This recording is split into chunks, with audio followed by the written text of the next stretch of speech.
Ba-doom. Alright, so, I made the, I guess, controversial claim last time I was, uh, making one of these videos that you could use Yoon Suin almost seamlessly with Lone Wolf Fist. And you can. Um, Lone Wolf Fist largely wouldn't exist without games and supplements like Yoon Suin. These really pioneered the early days of the OSR, which was a hugely influential design movement, and one of the ones that was considered as the like as far as the tenets of the OSR design movement, it was considered centrally in the design of this game. So, yeah, you can use Yoon Soon with it, but because a little demonstration is probably warranted for that fantastic claim, coffee. Oh, it's good stuff. I had to not only get my copy of Yoon Soon out, one of the few things I brought to Alaska with me, by the way, I had to get my weird dice. So I got my D30 here, my D24, my D5, you know, all the necessary accoutrements. And we're just going to, let me get Nuke a little more central there. Yeah, you look good, Nuke. We're just going to generate something with Yoon Soon, and I'll describe how you would interpret that in Lone Wolf Fist terms, and we'll just plunk it directly into the world of Ashes and Ghosts. So, let me see. I love the Yellow City, but I think this time we'll skip out of it a little bit. But the Grasslands, that's a really cool place. By the way, I love this book. If you've never investigated Yoon Soon, I've got good news for you. Not only can you get this gorgeous copy right here fairly easily if you look for it, they also just had a Kickstarter, which I'm a backer for. And the new version of Yoon Suin is starting to really shape up and look fantastic. I don't feel like they need a new version. I think this version is effectively perfect. It's evocative and gorgeous and weird. Yeah, there we go. Lamrahk and lower Druk Yul. So we'll go ahead and use this part right here. Let me see if I can give you... Yeah, there we go. That's the bit right there. So if you just want to turn to your page 197 in your textbooks, we'll get started. Okay. So, procedure here. I'm going to skip ahead to that part. For the Lamrahk portion of the map, generate at least one boat tribe using the tables on 197, 199, and place it on a waterway. Then place Lamrahk, layers, and locations on the map, together with the additional boat tribes if desired. Choose a boat tribe to act as the base point for the PCs if the campaign begins in Lamrahk. Lamrahk. There we go. It's hard to say some of these really fascinating words. For the lower Druk Yul area of the map, generate and place layers and hex locations as desired, and select a Tor village to act as the base for the PCs if the campaign begins in that region. So any kind of aquatic stuff in my setting works best underground, but it doesn't have to be. You can do above ground lakes and rivers and what have you. They're better if they're stagnant or polluted or radioactive or something is wrong with them, because it is a wasted and hideous world. Having clean, fresh flowing water is not quite as good, so some mild reinterpretation is going to be necessary here. But, being as that you're probably, like me, a game master with a lot of imagination but very little time, we will just rub some serial numbers off and go from there. So let's see here. 197, 199. Here we go. Generating a boat tribe. Interestingly, this is actually on page 199 to 200, so whatever. Okay, so we'll just start right here. We got a D12, which I think I have. I've got a D24 here. I guess I just half that. I need normal dice as well. I got my weird dice because I knew Yoon Soon loved the weird dice. And I do too. I picked up a D30 explicitly because of how much I love the Yoon Soon. So, hoisted by my own petard. Alright. Let's get a D12. Let's see here. I'm certain I own one. D10s. What's about 1,000,000 D10s for my game? Maybe I don't.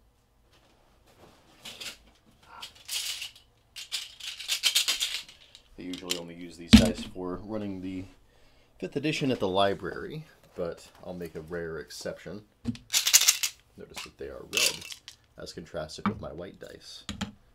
Okay, so it's very simple. This is the same thing as making NPCs in Lone Wolf Fist. let's see, we'll just read right across for this one. NPC. Each boat tribe has a number of special NPCs. Roll d4 times per tribe. D4 times per tribe is chosen. So we'll roll d4 times.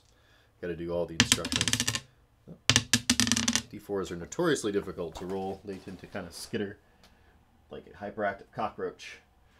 So this is doubling as a kind of ASMR video. 4 times, goodness. So we'll have 4 interesting NPCs for this particular tribe. Master of Kojo, an expert at creating potent Kojo cigarettes of unique types. Use opium tables in Appendix B. So this guy's going to have magic opium. By the way, you can reinterpret things like the opium table in terms of Lone Wolf Fist. Your best friend here is going to be imbalances. Imbalances are amazing, and they don't have as many colorful examples in this book as they did in Legends of the Wulin, which is the precursor to this game. However, they do have lots of colorful examples, so I strongly suggest checking them out. Let's pop over to that section. Boop. There we go. That looks nice. All right, let's see. Appendix A, poisons. Appendix B, opium. Okay, so this guy has some kind of special opium. Let's toss a D8 into this mix and see what kind he's packing. 1, color blue. Depressant, roll to determine the effects as follows. Another D4, delightful. 2. The poppy deadens pain. The character may keep fighting even reduced to 0 hit points or lower, at to a maximum of -9, whereupon he or she dies instantly. The effect lasts for 2d6 hours. Okay, so in this case, obviously, I would simply say it allows them to ignore the effects of an imbalance or something along those lines until it gets to be lethal, in which case it will kill them instantly. So that's pretty cool, I think. You could reinterpret that in many ways, but that's a fun way to do it. Just say, okay, like you'll be injured, but it won't affect you. You could even say that you ignore the effects of all physical imbalances, but you aggregate them, and if their total aggregate number ever becomes equal to or greater than your remaining health levels, you immediately die. Which is a whole new way of looking at the dangers and benefits of this opium. So that's a lot of fun. His desire is the death of a rival in another boat tribe, so it's going to lead us to making a rival for this guy. Let's get a couple of more D12s in this, because we've got 3 more NPCs to make. I like this guy already. Usually I don't keep off the table dice, but that one landed on the base of my lamp here. So he actually rolled 5 very clearly, which is Magical Weaponsmith, able to create magical blowguns, darts, nets, clubs, etc. Desire, sacrifice of innocence for greater power, strength, or potency. See, that's great. That slots right in. We already have different kinds of NPCs that are able to craft magic weapons. We'll simply give him a mortal mastery of either spirit or intellect, depending on what feels better, probably spirit, and have him craft magic charms with that.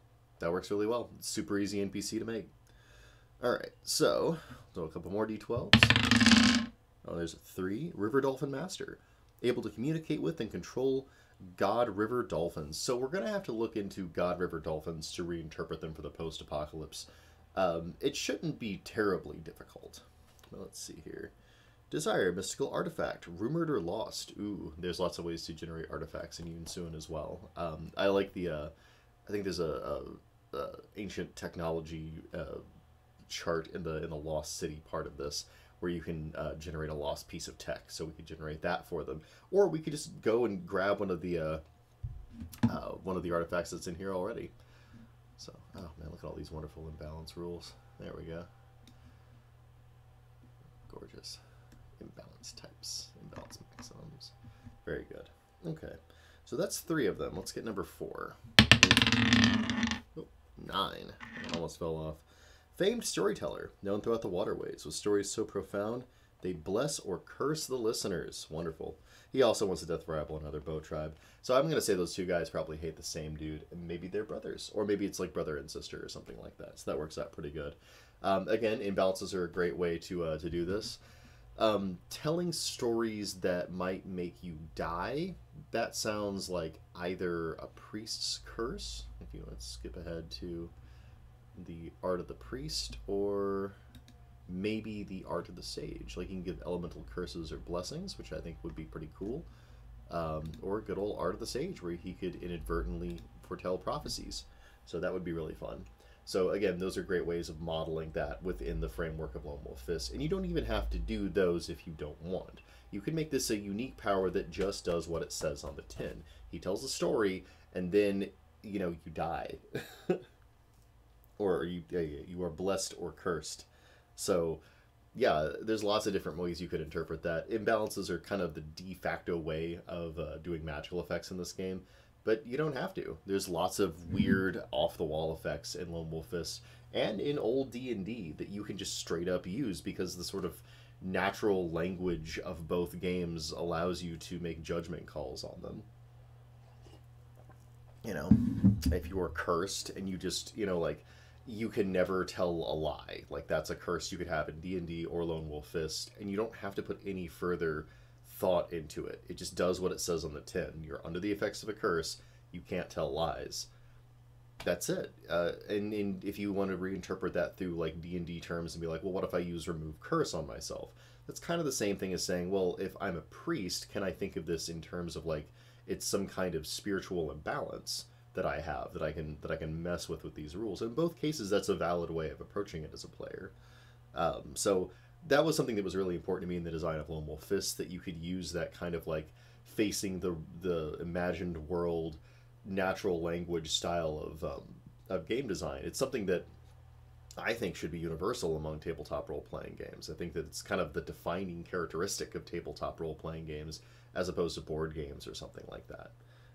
So that's one of the reasons that something like Yoon Suin is very easy to use, because it's simply describing people, names, locations, effects, and because it's OSR style design, you can use that with things that aren't even technically OSR compatible. Like, you could use this with Vampire the Masquerade if you had a mind. So I think that's really nifty. Okay, so now we've got that tribe, and we got some important NPCs, and now we get to roll a D20, another very normal die. I'm so jonesing for rolling a D30 in this scenario. Let's go ahead and do that. Yeah, you got a 10. Okay, the tribe members engage in ritual scarring, covering their bodies. They expect guests to take a scar somewhere prominent, on the face or hands. So that could be awkward for them to deal with. So, okay, that was step one. We got one boat tribe. We're actually going to make at least one more boat tribe for those rivals. Place it on a waterway. All right. So we'll think of a hex with a waterway in it. Then place Lamrahk layers and locations on the map, together with additional boat tribes if desired. All right. So let's find some layers. Here we go. What do we got here? Oh, and they have hooks here too. I'm not done. We have to roll a D10. I'm using like literally every type of die in describing these guys. I'm using a D10 now. We got a 2 to their hook. The tribe have abducted the son or daughter of the ruler of a polity in the 100 Kingdoms to keep as a slave. So now we get to rope in some guys from the 100 Kingdoms. This is one of the wonderful things about these, is that they generate big, complex, interesting situations. Other significant NPCs. Let's roll a D12 again. These D12s are easy to roll. Let's give them a 9. Scout/Hunter. Motive. Excitement. Other NPC. Ooh. 5. Sub-Chief. Motive. Jealousy. Okay, so now we have like a pretty good smattering of NPCs there, and more NPCs implied by this this starting tribe. Now, you'll note that this is describing a specific location on their hex map. So, the thing about the hexes in this, though, is that, you know, a hex is a hex is a hex. My game uses hexes, too. If you scoot ahead here to the maps, there's the Yellow City and the Topaz Isles. Place Lamrahk, borders lower Druk Yul. Yeah, so here is a place where Lamrahk borders lower Druk Yul. Lamrahk. There we go. See? And you can see the hex map and then the kind of more organic looking map there. Hopefully you've got a good amount of detail on my crappy camera. So, okay. This could just as easily describe a place in the world of Ashes and Ghosts. I would want the jungle to be more toxic and filled with more alien and hideous life, a la the eerie, poisoned fungus forest in Nazca and the Valley of the Wind. And I would want the other side, of course, to be barren, scorched wasteland filled with sand and black rocks and fire pits and other nasty things like that. And of course, the water would be filled with garbage and hypodermic needles and blood and rust and bones and monsters and all those wonderful things. It should be toxic to the touch. But, I mean, I'm not really reskinning this a lot. You could literally use this same hex map and just color it a little bit differently, and it would be the same thing. So that's what I mean when I say you can use this with very minimal change. You just describe these things differently. And there's no, to the best of my knowledge, outside of these layers and the sample hex contents and what have you, there's not a direct description which says, this hex with this number has this thing in it, here's the description. It's just not as static as that. You're meant to be creating those things. And because you're going through the process of creating them, anytime you find an element that won't work in a post-apocalypse setting, you can just edit it. And that said, there is a thriving jungle in the Cradle of God within the setting of my game. So if you really just want it to be literally this, like this jungle facing these plains, you can. That's fine. You just put it in the appropriate part of the setting. Easy as that. I like the little reinterpretation, but I think both are valid. So I'm going to go with the more general, this is somewhere in the cursed wastes, and so everything's radioactive and horrible. Let's give them some layers here. So let's see. Any one of these is good. Psionic Gharials. That sounds nasty. I don't know what a Gharial is, but you know, this book is more than happy to tell me. As we scoot back a little bit, and you go to... Oh, there it is. Ancient Artifacts. Awesome. Yeah, go back to here. There's this wonderful little monster manual area. So we just look up G. There's a feathered man and a Gedgy. Oh, there's a God River Dolphin. Let's see what those things are all about. A species of spade-nosed river dolphin, big and powerful enough to hunt human prey. Some are even known to attack canoes and other small river craft, knocking their crew into the water to be devoured. They are intelligent, fast, and can deafen and disorient prey with their sonar blasts. Yeah, I feel like that could work as a inhabitant of a toxic post-apocalyptic river. Let's see. Gyalpo. Oh, look at that. It doesn't actually say. Oh, psionic Gharials, not just Gharials. Here we go. Psionic Gharial. Ooh, a crocodilian with long, narrow jaws that inhabit muddy, murky freshwater where vision is poor. Its calculating reptilian brain has developed psionic communication abilities as a result, which it can also turn to attack. Okay, so we're going to generate we're going to generate a layer for one of these guys. We could generate multiple layers for multiple kinds of monsters. But these are interesting to me. So you'll note, first of all, with these that they are in OSR stat block form. There you go. Yeah, so they're based around a hit die as their central mechanic, which determines their attacks and saves.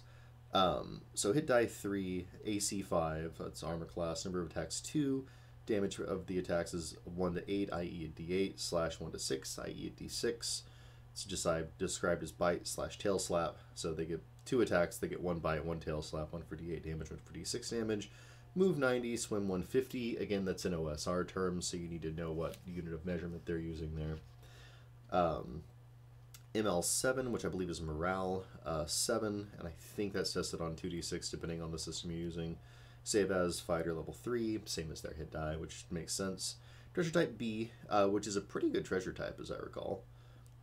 Sonic abilities for Appendix E, can wait in ambush underwater. -2 to opponent surprise rolls. So, okay. This is all an OSR stat block. So, you can, and I feel like you should, use a very important similarity between OSR style monsters and Lone Wolf Fist style monsters, which is they're both kind of based around their hit die. Now, I don't have hit die in my system. I have health boxes. You get 10 HP per health box. But they represent all of the capacity of basically one single human being's ability to absorb damage before it becomes critical. So all the minor cuts and bruises and beatings you can take before it starts to kind of overlap and become a serious wound that could seriously injure or kill you. So 10 is equal to a normal, healthy adult person. Normal, healthy adult average is 10 hit points, 1 hitbox. And the amount of effort that you have, in other words, the amount of dice that you're rolling to create sets, defend yourself, attack with, is almost always 1-for-1 the same with those. Mystic martial artists, aka the Lone Wolf Fist, branch off and usually have a lot more health and effort. There's not a direct link between them. But in general, especially with the first, like, 5 to 7 health boxes, generally creatures will have roughly the same number of health boxes and effort. They, of course, don't use effort. They use ferocity, which is distinct from effort, but it's very, very similar. So, in the case of a Psionic Gharial, since we're talking about Crocodile Men here, we could just give them 3 health boxes to represent their 3 hit dice, and that would also give them a similar number, or in this case, an identical number of ferocity. So they have 3 ferocity and 3 health boxes, making them tough bruisers that are able to put out a pretty good amount of ass kicking and receive a pretty good amount of ass kicking. Their AC of 5. What is the?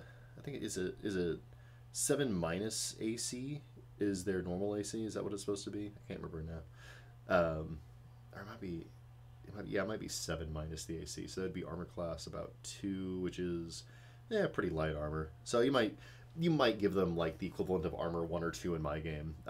AC and the armor table in my game are pretty compatible. Again, that was intentional, so you could pretty easily reinterpret monster stat blocks that you find in something like this and put them into Lone Wolf Fist. They actually have 2 distinct types of attack, a bite and a tail slap. So you could give them weapons. In Lone Wolf Fist terms, this is one of the ones that's not quite as compatible, because damage is always based on the difference between your attack and your opponent's defense. So very rarely will something do additional damage. It's not unheard of. Some things roll like additional dice for damage. But you might say that they effectively have 2 weapons that they can attack with as a single die. That'll give them a lot of cool offensive power. So you could say that their bite is kind of the equivalent of doing like a balanced weapon, and their tail is the equivalent of doing like an entangling weapon, or a tripping weapon or something like that. So not a perfect interpretation there, but depending on how you want to play them, that works pretty well. Move 90, swim 150. I might give them the ability to swim with a +1 rank difference, because they're clearly better at swimming than just moving around. Morale doesn't really affect them very well. Neither do saves, really. Treasure type B. I don't usually use like strict treasure type stuff, because acquiring loot isn't quite as important in the post-apocalypse, or at least it isn't quite as it's not as much as like, oh, I found this much gold pieces so I can get that. It's a little more haphazard than that, so that can pretty much safely be ignored. I'm interested in the psionic abilities, and the ambushing underwater I like a lot. I would probably say they simply have advantage and stealth whenever they're underwater. I think it's an easy way to deal with that. Just give them that as a power. And then I'm really interested in the psionic abilities, because I've got my own psionics in this game. It's an Appendix E, so we're going to scoot over to that. Here we go. There we go. Alright, Appendix E. Psionics.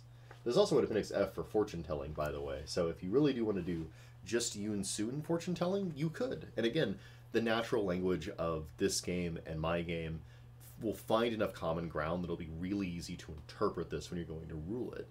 So, let's go back to psionics, though. Rudimentary psionic system is offered here. Every HD or level, something with psionic abilities has D6 psionic points, which can be expended to use psionic powers, and which recharge each night spent sleeping. I like that a lot, actually. I would probably give it D10 psionic points instead, because my game is D10 based. So I would say they have 3D10 prana, which can only be used on psychic powers. And they give a brief list here. Minor telekinesis, major telekinesis, psionic mind blast, clairvoyance, and mind reading. All of those are well represented by the psionics in my game, which are just a kung fu style, which I'm just going to scoot down and show you, because I'm awesome. I'll actually scoot up and show you. Boop, ba-doop, boop, boo. All right, buddy. Path of the Bullet. There it is. Unearthly Gift. So all that wonderful stuff. You could just give them, like you could even just say, randomly roll, roll a d6, and that's the particular, like they all have like soundless ways, and then they get to roll a d6 and randomly get one of the novice level psychic powers. So telekinetic slam, metabolic surge, psychic strike. So these guys are pretty mean. I think that gives them a lot of nifty powers.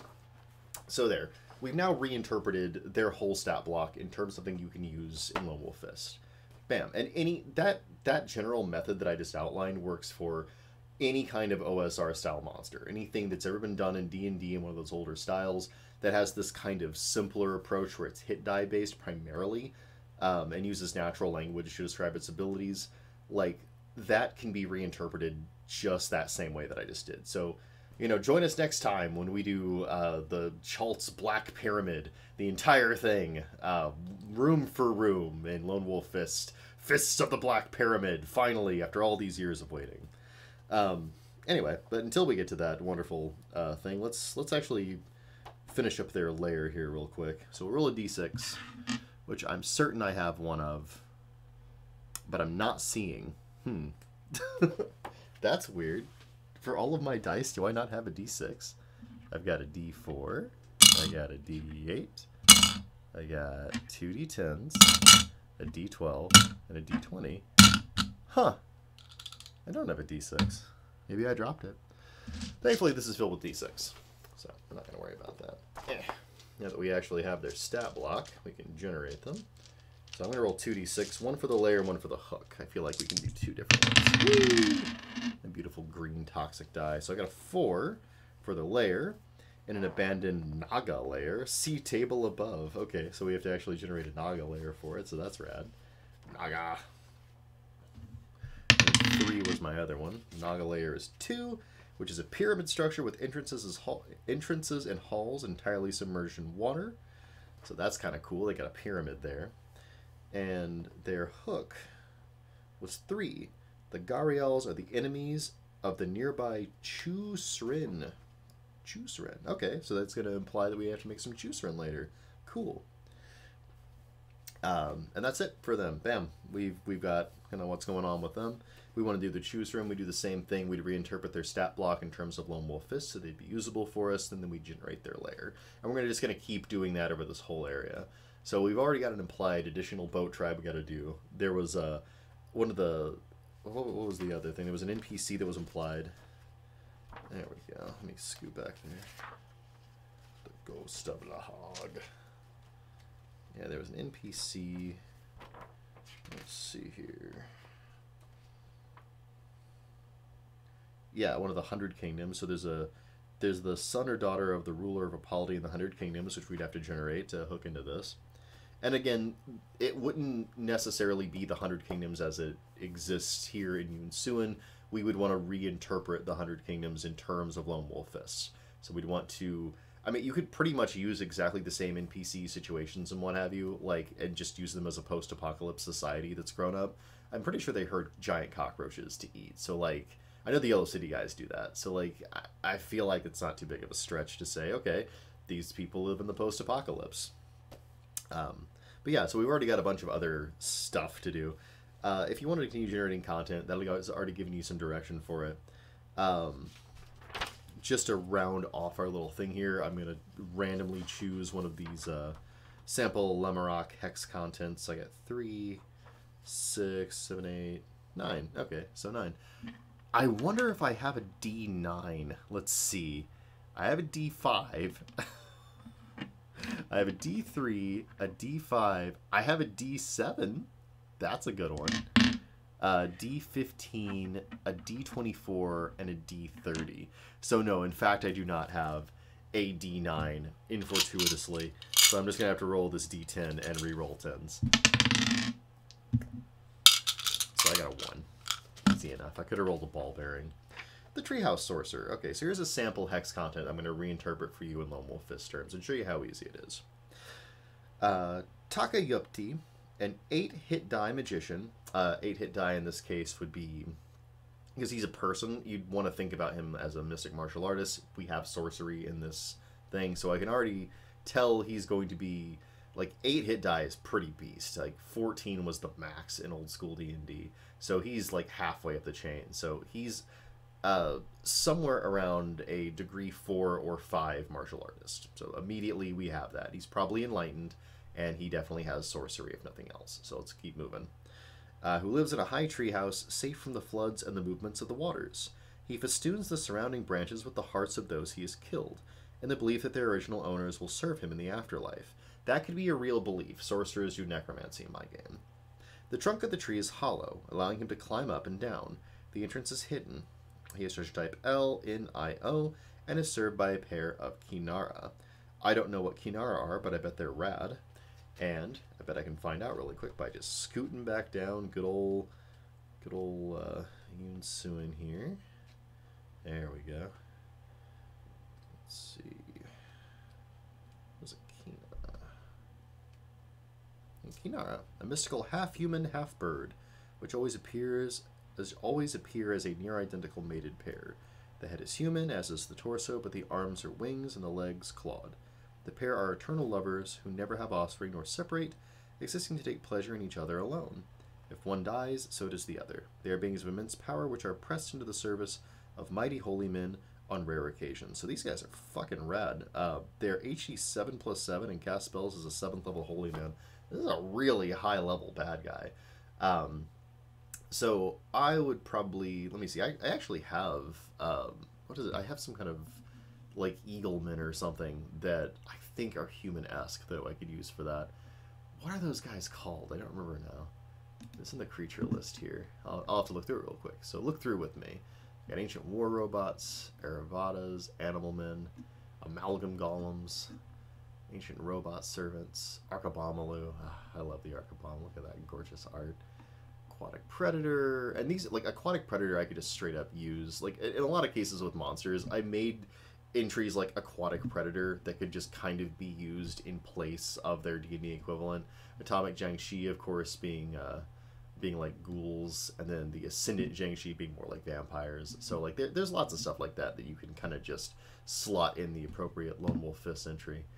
Let's see. I can't remember what they're called though. They've got a weird name. I'm just gonna go through here because I would probably use. Yeah, here we go. Garuda. Good old Garuda. I would use Garuda. Yep, they're human-esque. So, air elemental beings, tsundere, fire bazookas. Yeah, so I would just use Garuda for them. I wouldn't make them degree 1. Obviously, they'd be mystic martial artists. So I would give them, because this is holy men, so I would give them art of the priest. I have to think of a really cool martial art for all of these guys to have. They're probably students of his, so I'd probably give them the same martial arts. I mean, like, Emerald Chiron, probably a pretty good place to go with that one. It's tree-themed anyway, so I think that scans pretty well. So yeah, this art, and like Garuda already kind of do what these guys do. I would just make them powerful enough, because they're human-esque, they can gain degrees like a mystic martial artist. So yeah, I would just make them like 1 or 2 degree below our NPC and call that a day. So anyway, I think you guys get the idea by this point. Like, it's not hard to take anything from Yoon Suin, or really any of the great OSR supplements, you know, and just reinterpret it slightly along those interpretation lines I just laid out, and make something for Lone Wolf Fist with them. Presumably, you could go in the opposite direction too, if you so chose. I don't know how compatible a lot of my rules would be with the OSR. I didn't ever think about interpreting them that way, mostly because it's a lot easier to say, okay, there's a big body of work where you have content like this that you could pull into my game, and that would give you another reason just to go with Lone Wolf Fist, because it has those translators built into it. So yeah, that's, in a nutshell, how you use Yoon Suin in Lone Wolf Fist. I hope you enjoyed this video. And again, join us next time when we delve into the world of Chult, I guess. I set myself up for that. We'll see you guys later.